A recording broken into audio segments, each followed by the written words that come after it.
de droit n'est rien d'autre qu'un État qui se situe au-dessus de ces sujets. C'est-à-dire que tout le monde se soumet à la loi.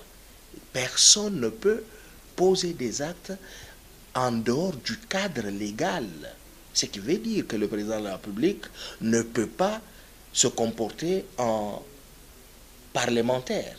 Il ne peut pas se comporter en ministre, vice-versa. Il ne peut pas se comporter en enseignant de l'école primaire. Il ne peut pas se comporter en enseignant des humanités. Il ne peut pas aller vendre au marché. Il ne peut pas. Il doit rester dans le cadre légal ou constitutionnel préétabli. C'est de cette manière, s'il se conforme à cela, et chacun de nous prend la résolution de ne vivre que dans le respect de la loi, à ce moment-là, l'état de droit va se vivre. Toute notre vie, la situation ou la vie congolaise est aujourd'hui caractérisée par les pratiques corruptives. Toutes ces pratiques sont même justifiées aujourd'hui, justifiées et devenues comme euphémisées. Hein? Toutes ces pratiques sont euphémisées aujourd'hui, justifiées par le fait que elles sont devenues très, très rapprochées de l'homme et l'homme commence à normaliser les pratiques. Autant de vocables pour déshabiller la corruption. Autant de vocables peuvent être utilisés aujourd'hui pour échapper aux critiques de la corruption. Le vocable le plus récent que nous avons tous entendu, c'est la coopération. En d'autres termes, ESACOP. Comme pour dire que ce sont des pratiques nuisibles, mais tolérées par la société. Il n'est dit nulle part que c'est le président de la République qui doit poursuivre les malfrats. Le pouvoir judiciaire, je vous ai dit à l'article 149, le pouvoir judiciaire a des acteurs, a des hommes et des femmes compétents de par la loi qui doivent se charger de fouiner s'il le faut tout ce cas hors la loi et les juger s'il le faut condamner leurs auteurs. Ce n'est pas le président là. Un ministre qui dérape, la justice s'en saisit, le poursuit, le juge le condamne. S'il y a des abus allant dans le sens de détournement, on confisque les biens détournés. C'est de cette manière que l'on va éduquer tout le monde, c'est de cette manière que l'on va récupérer le patrimoine de l'État se trouvant entre les mains des Chers téléspectateurs, merci de choisir la radio-télévision La Voix de la démocratie congolaise, panorama d'Afrique, qui vous parvient depuis New York aux États-Unis d'Amérique. Et c'est avec notre confrère Don Nkaembe. Je suis Raphaël Tchananga depuis Kinshasa, en République démocratique du Congo. Nous allons parler sur un thème palpitant, un thème qui du reste est comme une chanson chantée. Il s'agit de la corruption. Le président de la République, chef de l'État, Félix-Antoine Tshisekedi Tshilombo, milite jour et nuit pour un État de droit en brisant la corruption sur toutes ses formes. À ce sujet, nous avons reçu un juriste, un avocat, qui est chercheur à l'école doctorale de l'université de Kinshasa. Nous allons les découvrir. Il s'agit de maître Ignace Mwamba. Alors, nous invitons la technique à nous balancer cet entretien que nous avons eu avec ce chercheur à l'école doctorale de l'université de Kinshasa dans le cadre des droits économiques et droits des affaires.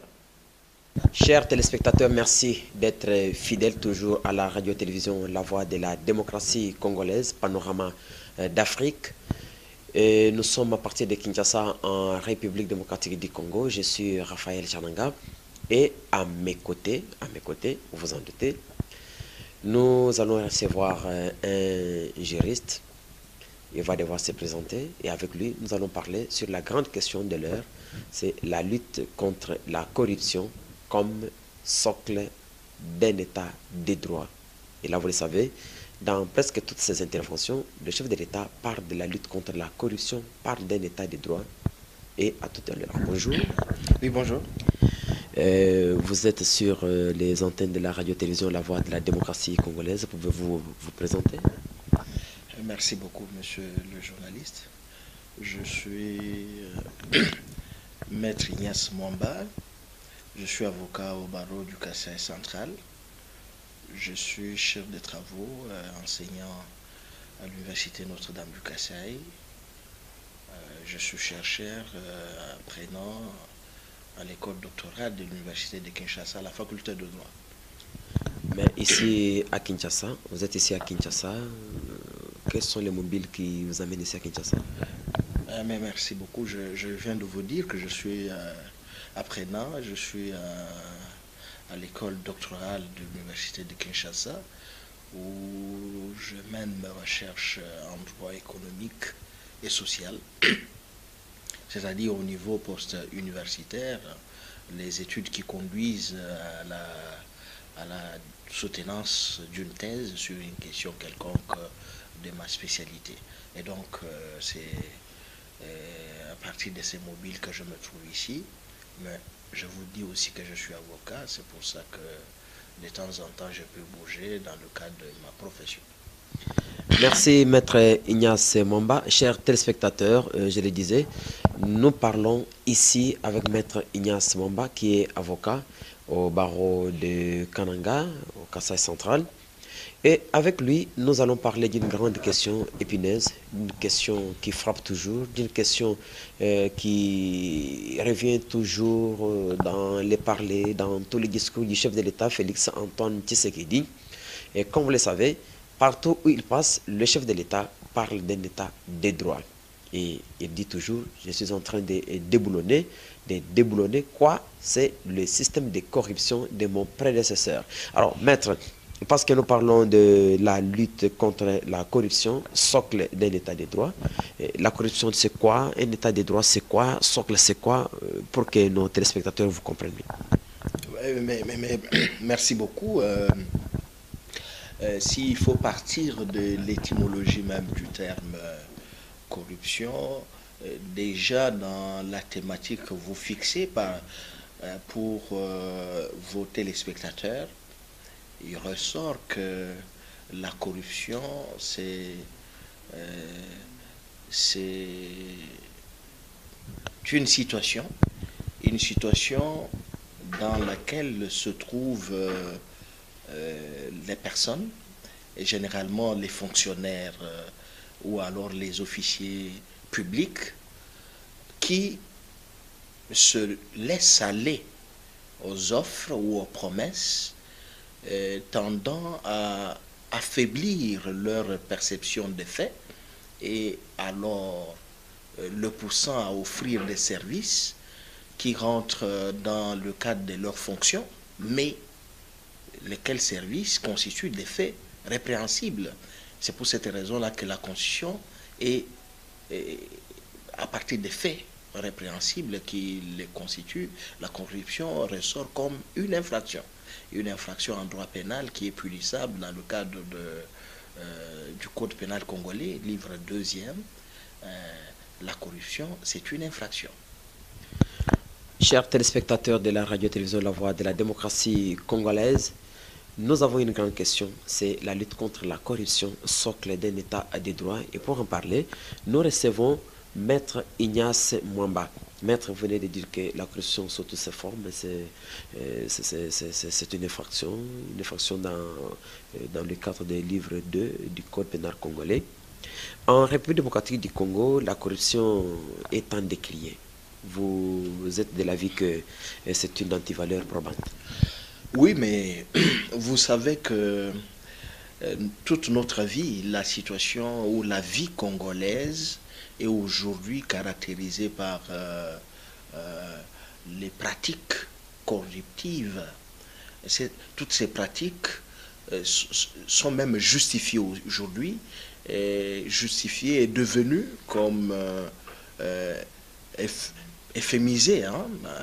Toutes ces pratiques sont euphémisées aujourd'hui, justifiées par le fait que elles sont devenues très, très rapprochées de l'homme, et l'homme commence à normaliser les pratiques de corruption et de ce point de vue, les banaliser.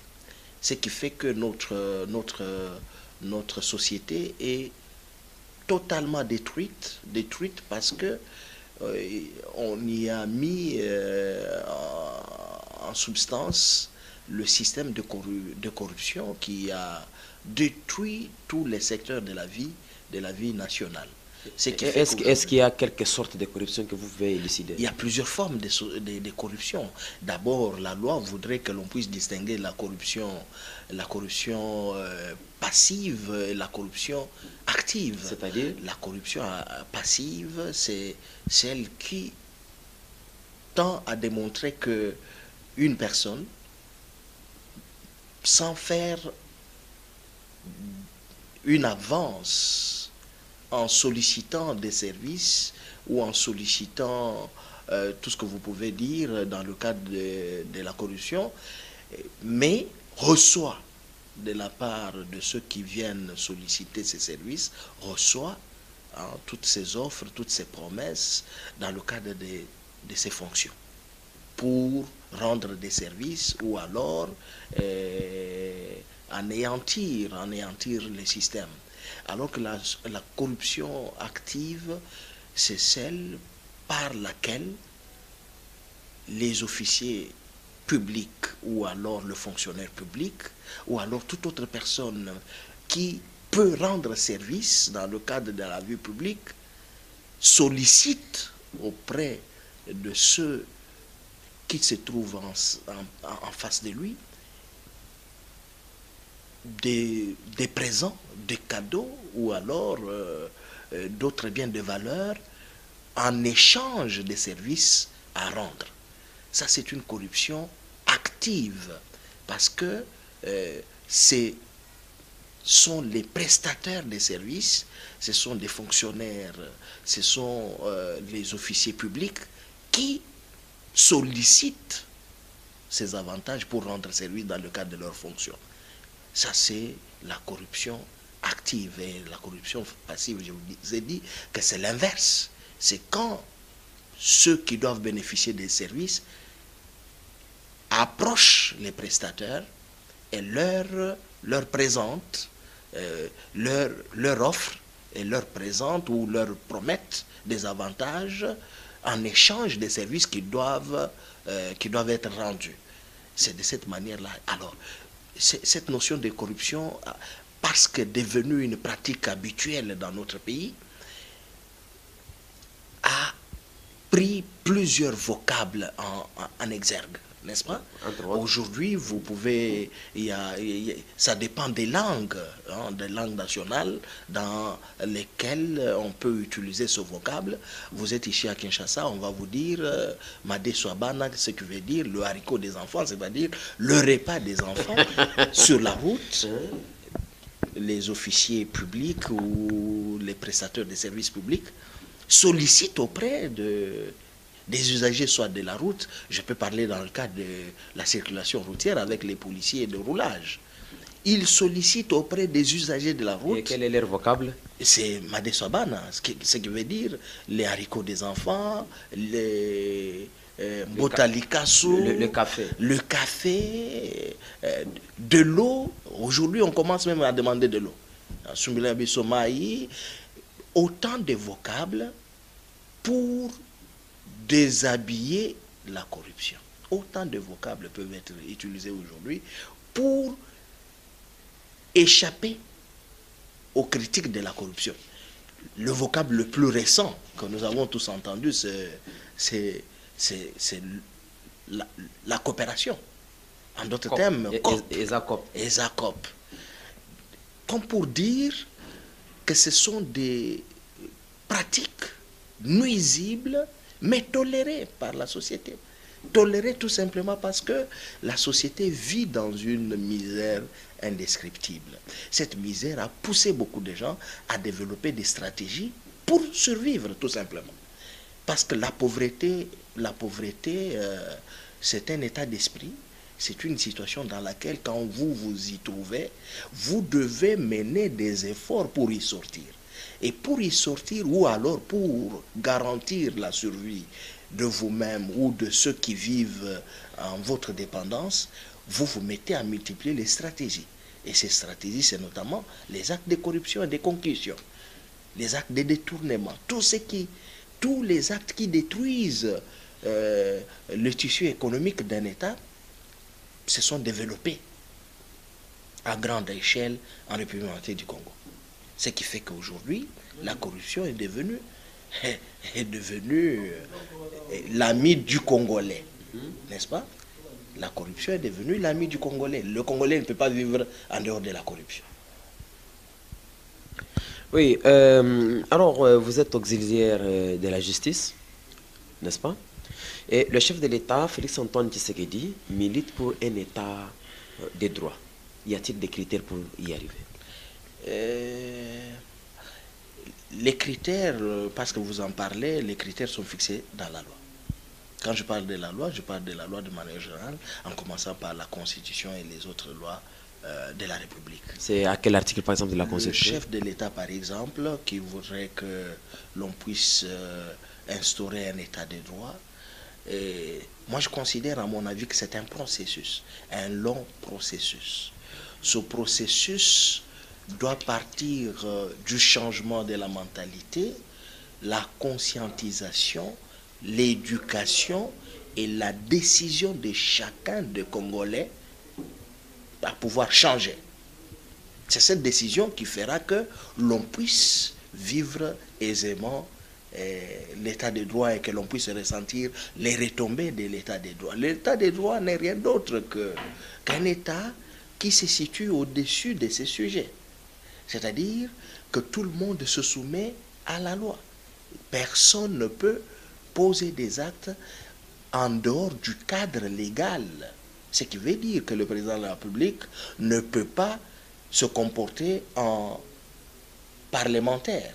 Il ne peut pas se comporter en ministre, vice-versa. Il ne peut pas se comporter en enseignant de l'école primaire. Il ne peut pas se comporter en enseignant des humanités. Il ne peut pas aller vendre au marché. Il ne peut pas. Il doit rester dans le cadre légal ou constitutionnel préétabli. C'est de cette manière, s'il se conforme à cela, et chacun de nous prend la résolution de ne vivre que dans le respect de la loi, à ce moment-là, l'état de droit va se vivre. Mais l'état de droit, c'est comme je l'ai dit tout à l'heure, c'est un processus. Un des éléments protecteurs de l'état de droit, c'est la justice. Si la justice n'existe pas dans un État, et alors on ne peut pas se permettre, même si on crie en longueur de journée, on ne peut pas se permettre considérer que l'on vit dans un État de droit. La justice élève la nation, dit-on. Et donc, l'état de droit, pour le réussir, il faut instituer une justice juste, une justice correcte, une justice distributive, une justice sans parti pris, à une seule vitesse, pour éviter le contraire qui serait l'injustice. Et donc, dans un état de droit, on doit respecter le droit de chacun et uniquement dans le cadre prévu par la loi ou par les lois de la République. C'est de cette manière-là que moi j'entends le slogan ou alors les discours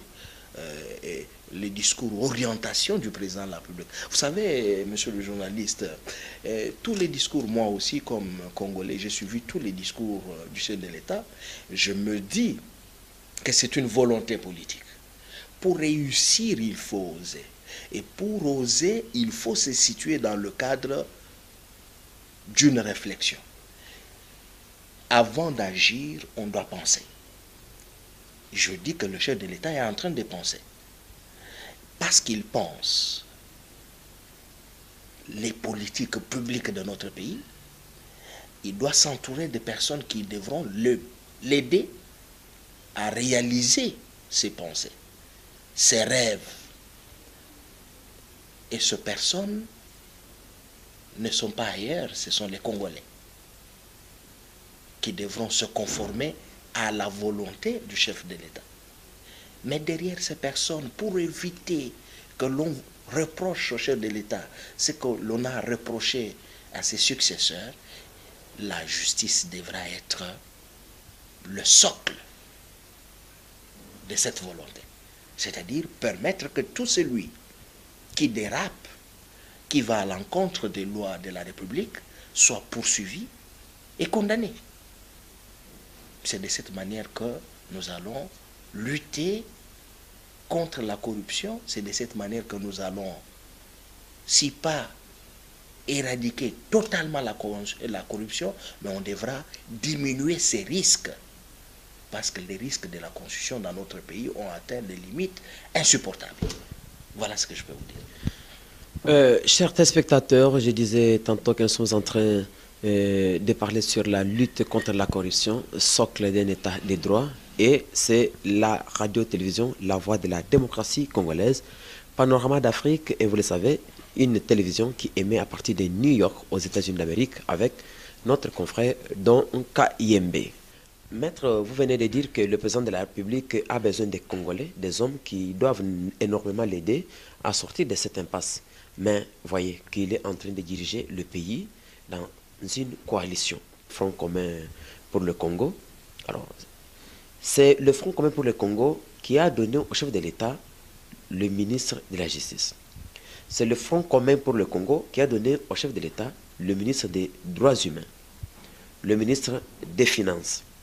Alors, trouvez-vous que s'il y a vraiment il n'y a-t-il pas de la peine vraiment à détourner ces personnes parce qu'ils sont tous en train de vivre dans une coalition? Écoutez, pas forcément. On est ministre de la République. On n'est pas ministre du FCC, on n'est pas ministre du cash. Je crois qu'à la première réunion du Conseil des ministres que le président de la République avait présidé, il doit avoir repris les mêmes termes que je reprends aujourd'hui. Un ministre, c'est un homme d'État. Ce n'est pas un gamin qui doit avoir reçu des instructions de ne pas se comporter conformément aux lois de la République. Je vous ai dit ici que l'État de droit a ses exigences. C'est le respect de la loi. C'est la soumission à la loi de la République. On ne peut pas penser que dans un État de droit, un ministre aille hors la loi parce qu'il prétend être de telle ou telle autre famille politique. La coalition, c'est sur le plan politique. Il y a eu certes coalition entre le FCC et le cash. Mais ces coalitions ont pour fondement la politique. C'est-à-dire que c'est dans le cadre des partis politiques. Les partis politiques renseignent quoi? C'est l'exercice du pouvoir pour le compte du souverain primaire qui est le peuple. Et conformément aux lois de la République. Vous êtes ministre de la Justice, vous êtes ministre des Finances, vous êtes ministre des Budgets, vous êtes ministre de l'Économie, c'est le budget de l'État, la justice de l'État, c'est l'économie de l'État et non l'économie du FCC ou du cash. Et donc, on doit faire, du moment que l'on a été désigné et nommé par le chef de l'État, conformément aux lois de la République, on doit cesser d'exister pour le compte d'un parti politique. Et on doit faire un distinguo entre les affaires privées d'un parti politique, la ligne de conduite privée d'un parti politique, et la ligne de conduite publique pour la gestion des affaires de l'État. Et donc, moi, j'estime pour ma part que les ministres qui ont été désignés par leur famille politique, nommés par le chef de l'État, conformément aux lois de la République, n'existent, ne fonctionnent plus sous l'égide de leur parti politique. C'est la loi de la République qui conduit leurs actions. Et donc, s'ils dérapent, c'est pourquoi je parlais en avance que la justice devra faire son travail. Quand vous lisez l'article 149 de la Constitution, le pouvoir judiciaire est réglementé. le pouvoir judiciaire n'est pas exercé par le ministre de la Justice. Non. Le pouvoir judiciaire est exercé par les cours et tribunaux de la République. C'est-à-dire entre les mains des magistrats. Si les magistrats se départissent des pratiques des partis politiques et exercent correctement leur travail, et donc on va vivre un état de droit effectif. Un ministre qui dérape, la justice s'en saisit, le poursuit, le juge le condamne. S'il y a des abus allant dans le sens de détournement, on confisque les biens détournés. C'est de cette manière que l'on va éduquer tout le monde, c'est de cette manière que l'on va récupérer le patrimoine de l'État se trouvant entre les mains des particuliers parce qu'ils ont accédé au pouvoir, ils ont géré le pays. C'est de cette manière-là que l'on devra faire pour sauver la République. Sinon, on ne va rien réussir. On ne va rien réussir. Ça va rester un slogan, une volonté du chef de l'État, un rêve qui ne va pas se réaliser. Et donc, pour l'instant, c'est le chef de l'État qui doit exercer en âme et conscience ses pouvoirs constitutionnels, lesquels pouvoirs prévoient qu'il est le garant du bon fonctionnement des institutions. J'entends là qu'il devra faire de tout son mieux pour que les acteurs de la justice, les prestateurs des services de justice se sentent en sécurité dans la situation confrontable, pouvant leur permettre de mener leurs fonctions et de les exercer tranquillement. Ils peuvent traquer n'importe qui, députés, ministres, tout détenteur de pouvoir public qui dérape, qui va au-delà des lois de la République, devra être traqué, jugé et condamné s'il le faut. C'est de cette manière que nous allons sans doute sauver la République. Sinon, la République est à côté de la rivière, moindre pépin, nous allons tous être renversés et nous allons noyer. Maître, le président de la République, Félix Antoine Tshisekedi, est au pouvoir il y a pratiquement maintenant 10 mois. Mais il a hérité une situation de son prédécesseur de 18 mois et dont la population est en train de décrier. La population dit ceci, que le président de la République se saisisse de tous les dossiers que son prédécesseur n'a pas pu traduire à la justice. Y a-t-il un conseil à donner par rapport à ça? Il y a un conseil, qu'on ne fasse pas l'amalgame. Qu'on ne fasse pas l'amalgame, j'allais dire. C'est-à-dire? C'est-à-dire que dans le cadre de la Constitution de la République démocratique du Congo du 18 février 2006, telle que modifiée et complétée à ce jour, on a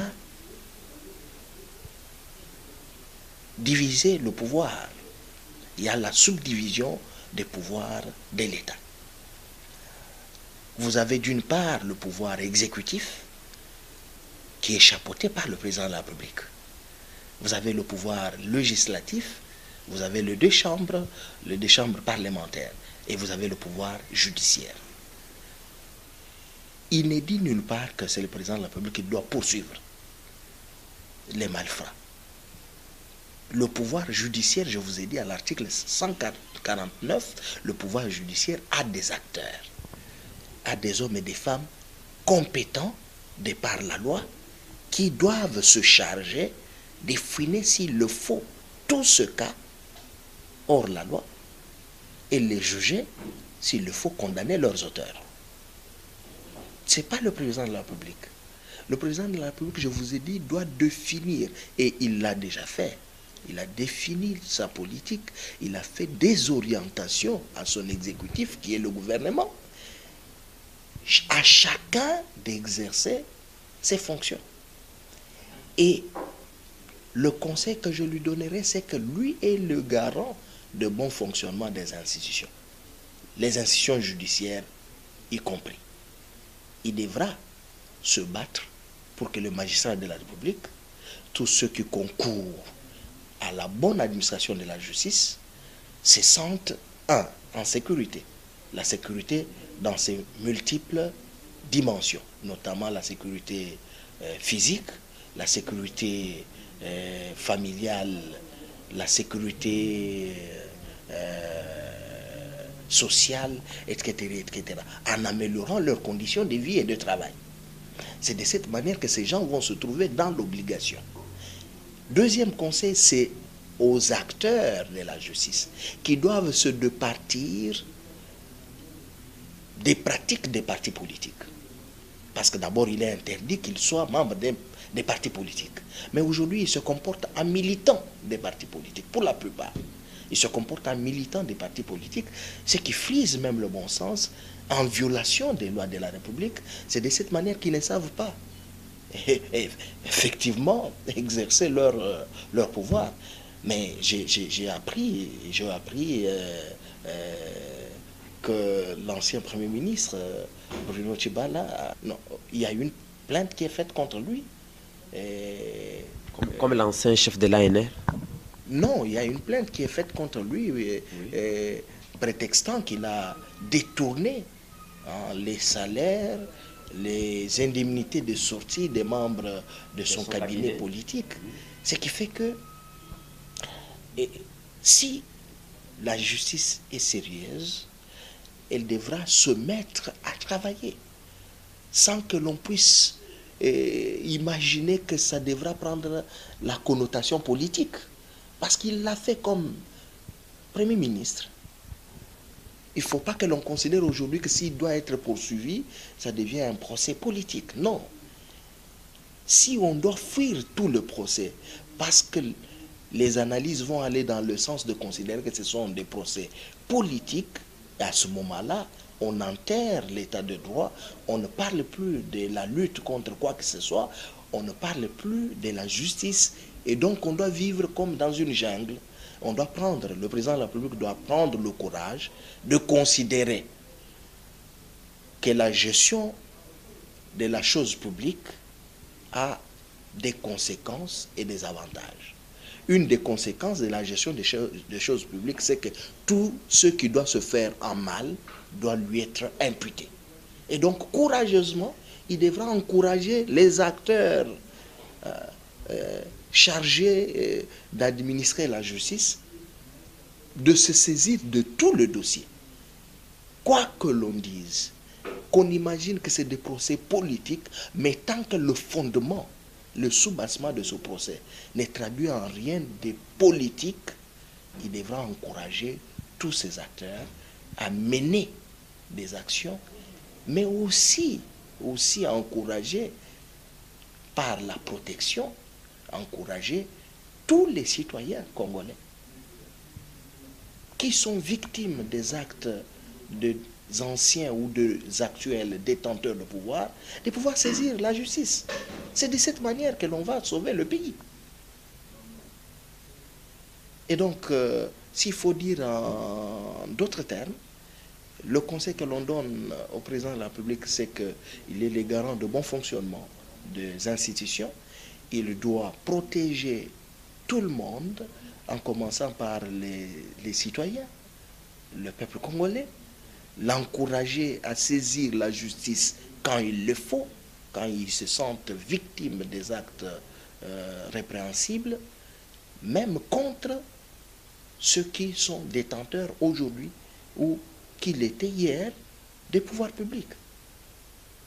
Mettre ceux qui exercent le pouvoir, ceux qui ont la charge d'administrer la justice en situation leur permettant de mener correctement leur travail.